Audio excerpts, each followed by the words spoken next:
Hello guys and welcome back to my channel magnet all things. So guys, आज की इस video में मैं आप सभी लोगों को कक्षा 9 की गणित की प्रश्नावली 1.2 के दो क्वेश्चन कराने वाली हूँ। क्वेश्चन नंबर 3 और क्वेश्चन नंबर 4। ये इससे पहले मैंने दो क्वेश्चन आपके पिछली वीडियो में डाल रखे थे, क्वेश्चन नंबर 1 और क्वेश्चन नंबर 2, वो भी 1.2 प्रश्नावली के। आज हम 3 और 4 करेंगे, बने रहिए मेरी वीडियो में। सो गाइस, पिछली वीडियो में जो 1.2 का हमने क्वेश्चन कर रखा था वो था question number 1 and question number 2। Question number 1 में हमें सत्य असत्य बताने थे। क्वेश्चन नंबर 2 में हमें ये बताना था कि सभी जितनी भी धनात्मक पूर्णांक होते हैं उनका वर्गमूल जो होता है वो परिमेय होता है या नहीं होता। और गाइस, आज की इस वीडियो में मैं आप सभी लोगों को प्रश्न नंबर 3 और 4 बता रही हूँ। ये दोनों क्वेश्चन तो इतने सिंपल है ना, 2 मिनट की वीडियो में कंप्लीट हो जाएंगी। ठीक हो क्या? तो गाइज, इसमें हमारा फर्स्ट क्वेश्चन है, दिखाइए कि संख्या रेखा पर वर्गमूल 5 को किस प्रकार निरूपित किया जाता है। संख्या रेखा पर अगर हम ये संख्या रेखा मानिए बनाएंगे, अभी मैं अच्छे से बताऊंगी। ये संख्या रेखा हमने बनाई, ठीक हो गया। यहाँ पे 0 है, यहाँ पे 1 है, यहाँ पे 2 है, यहाँ पे 3 है, ठीक हो गया। अब इसमें हमने क्या करना है, वर्गमूल 2 को निरूपित करना है। अब वो किस तरीके से करेंगे आप वीडियो में ही पता चलेगा। सेकंड है, कक्षा के लिए क्रियाकलाप वर्गमूल सर्पिल रचना कीजिए। जैसे ये है ना, इसमें इन्होंने ऐसे करके रचना कर रखी है। हमने भी खाली यही लाइन खींचनी है और हमने इसके अंदर वर्गमूल 2, 3 और 4 को लिख देना है। ये उतना ज़रूरी नहीं है, लेकिन अगर हमें क्वेश्चन दे रखा है तो हम इसको कर लेंगे। तो स्टार्ट करते हैं इनके आंसर्स करना। तो गाइज, हमें प्रश्न नंबर 3 पे दे रखा है कि √5 को संख्या रेखा पर दर्शाइए। संख्या रेखा जो है उस पर √5 को हमने दर्शाना है। √5 जो है वो वो किस किस के वर्ग के द्वारा बनता है। जो हमारा √5 है वो 2 का वर्ग और 1 के वर्ग को जोड़ करके √5 हमारा बनता है। जैसे 2 का वर्ग होता है हमारा 4, 1 का वर्ग होता है हमारा 1, तो 4 + 1 5। इसके बाद हमारा ये √5 बनता है। तो हमें इसमें यही दर्शाना है, √5 को दर्शाना है। तो हम किस तरीके से दर्शाएंगे। पहले संख्या रेखा बना ली। संख्या रेखा बनाने के बाद 0 के अपोजिट मतलब 0 की लेफ्ट साइड हमने सारी ऋणात्मक संख्याएं यानी नेगेटिव इंटीजर्स डाल दिए, और 0 के राइट साइड हमने सारे पॉजिटिव इंटीजर्स यानी कि धनात्मक संख्याएं डाल दी। अब इसमें हम पहले हमने √2 है ना, तो हम सबसे पहले यहाँ पे ये 2 जो संख्या है यानी कि संख्या रेखा पर जो 2 अंक है, इस पर हम एक लंब डालेंगे। ठीक है, तो हम यहाँ पे एक लंब खींच लेंगे।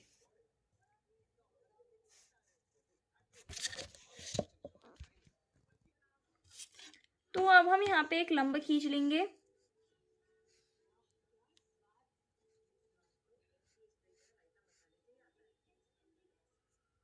ये हमने एक लंब खींच लिया।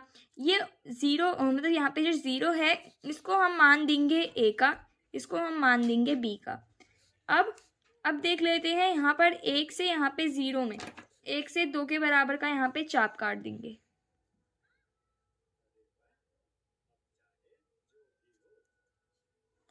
इस हिसाब से हम यहाँ पे चाप काटेंगे।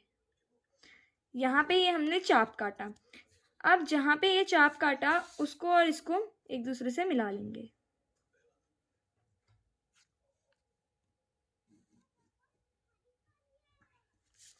अब इसका मान जो होगा वो इसको हम लिखेंगे C। ये हमारा त्रिभुज बन गया A, B और C। ये हमारा हो गया 1 का वर्ग। यहाँ पे अब 2, ये हो जाएगा √5, क्योंकि यहाँ पे हो गया वर्ग 2 का और यहाँ पे 1 का। ठीक है, अब हम इसको और इसके हिसाब से यहाँ पर से चाप काट देंगे। यहाँ पर से यहाँ पे चाप काटेंगे। ठीक है, जब हम यहाँ पे इससे ऐसे करके चाप काटेंगे तो ये चाप लगेगा यहाँ पे। जब ये चाप यहाँ पे लगेगा तो इसको हम नाम दे देंगे R का, D का नाम दे देंगे। D का जब हम इसको नाम देंगे तो ये बन जाएगा हमारा √5। ठीक हो गया, तो इस प्रकार हमें √5 प्राप्त हो जाएगा। अब हम इसको लिखेंगे कैसे। तो गाइस, हम इसको कैसे लिखेंगे, जैसे OA बराबर 1 इकाई, AB बराबर 1 इकाई। आप चाहें तो इसको भी बना सकते हैं, वो समझने के लिए बना सकते हैं। ठीक है, OA जो है हमारा OA है, ये 1 इकाई के बराबर है, ए बी 1 इकाई के बराबर है, यानी कि ये ओ ए और ए बी दोनों एक दूसरे से समान हैं। समकोण त्रिभुज ए ओ बी में पाइथागोरस प्रमेय से ओ बी का स्क्वायर यानी कि ओ बी का स्क्वायर बराबर ओ ए प्लस ए बी, ठीक है। कौन से वाले? ये ए ओ और बी, ये जो समकोण त्रिभुज है, ठीक है। उसके बाद ओ बी बराबर कितना हो गया यहाँ पे? √2 हो गया। अब समकोण त्रिभुज बी ओ सी, अब यहाँ पे जो समकोण त्रिभुज है हमारा, यहाँ पे ये बी ओ सी, कौन सा? ये बी ओ और सी, यहाँ भी ऐसी हो गया। उसी प्रकार से यहाँ पे हमने पा लिया √3। अब समकोण त्रिभुज सी ओ डी, अब यहाँ पे एक और है सी ओ डी, ठीक है। इसमें हमने क्या पाया? √2, इसी प्रकार से, ठीक है। फिर उसके बाद ये जो हमारा समकोण त्रिभुज डी ओ ई है, उसमें हमने 5 पा लिया। इसके बाद हमने इस प्रकार ये सभी को एक पाइथागोरस प्रमेय के फॉर्मूले से हमने यहाँ पे अंततः √5 को पाया। ओ ई बराबर हो गया हमारा √5 और ए ओ को केंद्र और ओ ई को त्रिज्या मानकर एक चाप खींचेंगे जो संख्या रेखा को ओ ई पर प्रतिच्छेद करता है। यहाँ ओ ई बराबर ओ ई है, ठीक है। इस प्रकार से हम इसको लिखेंगे और हम हमारा जो हमने सीखने के लिए बनाया था उसको भी बना सकते हैं। तो गाइस अब आ जाता है हमारा यहाँ पे चौथा क्वेश्चन। इसमें है इसको अच्छे से पढ़ लेते हैं। कक्षा के लिए क्रियाकलाप वर्गमूल सर्पिल की रचना, ठीक है। कागज की एक बड़ी शीट लीजिए, कागज की एक बड़ी सी शीट लेनी है। उसके बाद दी गई विधि से वर्गमूल सर्पिल यानी स्क्वायर रूट सर्पिल को इस सर्पिल की रचना कीजिए। सबसे पहले एक बिंदु ओ लीजिए और एकक लंबाई का रेखाखंड यानी लाइन सेगमेंट, रेखाखंड यानी लाइन सेगमेंट ओपी खींचिए, जो यहाँ पे इन्होंने खींच के दे रखी है। इसके बाद एकक लंबाई वाले ओपी पर लंबे रेखाखंड पी पी खींचिए। देखिए 1.9। अब ओपी पर लंब रेखाखंड P3 खींचिए, तब OP पर लंब रेखाखंड PP खींचिए। इस प्रक्रिया में मतलब हमने अंततः √2, 3 और 4 निकालने हैं। यहाँ पे हमें क्या क्या निकाल के दिया है? √2 और √3 निकाला है, अब 4 निकालना है। अब इसको किस तरीके से दर्शाएंगे देखते हैं। तो गाइस इतना जो है हमें प्रश्न में दे रखा है, इसके आगे हमने √4 को दर्शाना है। √4 को हम कैसे दर्शाएंगे? यहाँ पे हम इसी के जैसे एक इकाई पर एक रेखा खींचेंगे।